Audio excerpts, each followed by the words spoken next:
La raison d'être du tracteur à chenille par essence même, c'est l'accroissement des exploitations dans tous les secteurs un petit peu de l'agriculture, dans toutes les zones, avec un besoin de passer justement cet accroissement de puissance par les chenilles, parce qu'on sait très bien qu'au-delà de 300 chevaux, on a du mal à passer la puissance effective par les pneumatiques.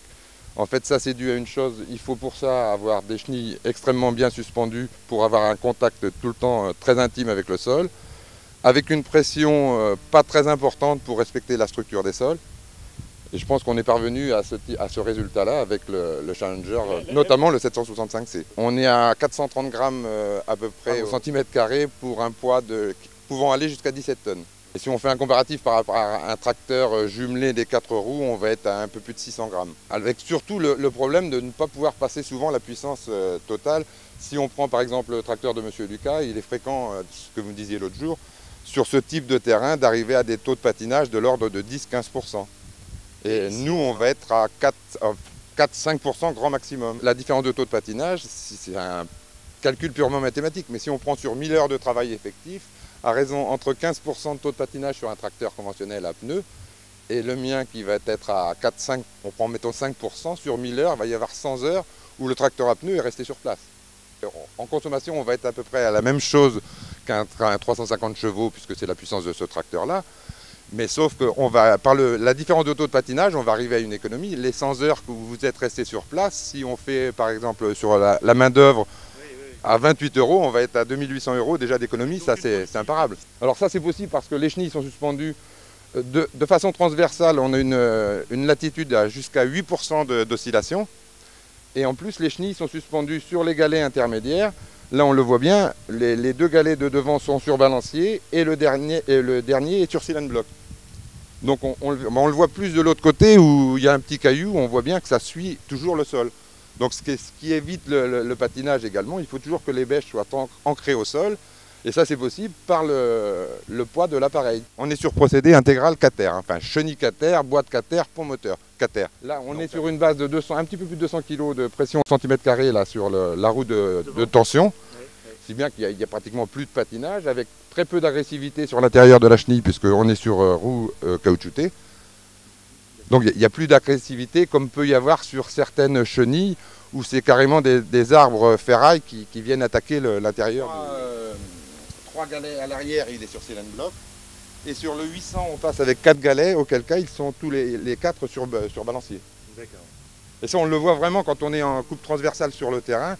La moindre pierre ou le moindre changement d'une ornière ou autre, on voit bien la chenille qui épouse totalement le sol. La durée de vie des chenilles, c'est variable, non, mais oui, fonction surtout du terrain. Je dirais que c'est sensiblement comparable avec des pneus de grande largeur. En fait, sur le Médoc notamment, on vient de rentrer un Challenger, un 765 là, qui avait 3600 heures. On ne remarque pratiquement pas d'usure, mais c'est des conditions optimales sur le sable. Par contre, j'ai d'autres clients où en conditions très coupantes des pierres, des silex, ils vont faire beaucoup moins d'heures. Je vais dire que la durée de vie moyenne est pour moi de 3500-4000 heures, quoi. Entre 3 et 5000 heures selon les types de terrain. Mais vous aurez la même usure prématurée en conditions pierreuses dures avec un tracteur à pneus. Les masses sur les roues avant, ça c'est justement, on peut le lester à 17 tonnes. Donc on peut mettre 24 masses à l'avant. Il y a la même chose à l'intérieur comme à l'extérieur. Sur la chenille, il n'y a aucun graisseur. Tout est... Après, c'est des vidanges de blocs. C'est vrai qu'il faut bien regarder au niveau des galets, mais il y a des intervalles de graissage. À partir du moment où c'est respecté, ça ne pose aucun souci. Hein. Basé un petit peu sur les châssis industriels, c'est-à-dire que ça permet une certaine flexibilité, mais sans casse, avec la pose du moteur, enfin de tous les organes sur cylindre bloc également, mais ça comme beaucoup de tracteurs industriels, je dirais. Hein. Ça rejoint un petit peu la lignée en spécification agricole, mais des 6, des 8 Caterpillar en fait. Hein. Il est plus fort sur le 800 parce qu'on va monter en poids beaucoup plus. Hein. Là, pour vous donner une idée, sur le 700, on va être à 17 tonnes maximum et on va pousser jusqu'à 25 tonnes sur la série 800. Mais c'est avec une longueur de chenille, c'est ce qu'il faut vraiment pour avoir, je vous dis, l'ancrage maximum au sol en fait.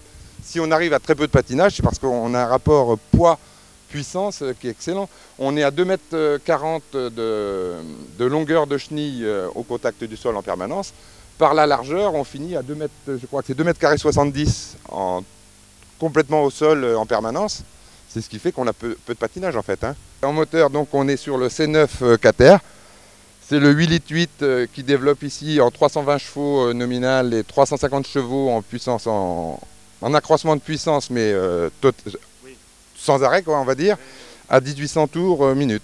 L'autre jour, on tournait en automatique, puisqu'il y a une position automatique des rapports. Et on avait mis 11 km/h à, je sais plus, 1800 tours maximum. Et souvent, on était à 1600 tours, 1500-1600 tours. Et on va jusqu'à 1800 tours quand on a besoin de ce surcroît de puissance. On est donc sur la série 700 qui évolue du 745 au 765, 745 en 290 chevaux, 755 320 chevaux, pour finir à 355 chevaux avec celui-ci, 765C.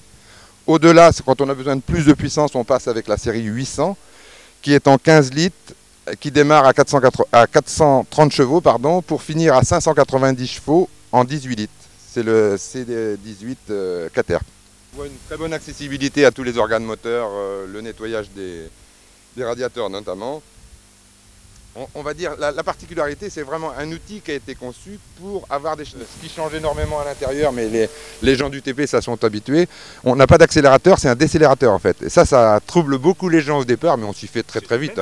Donc côté relevage, on est sur un relevage d'une capacité de 11 tonnes, presque 12 tonnes. Au rotule.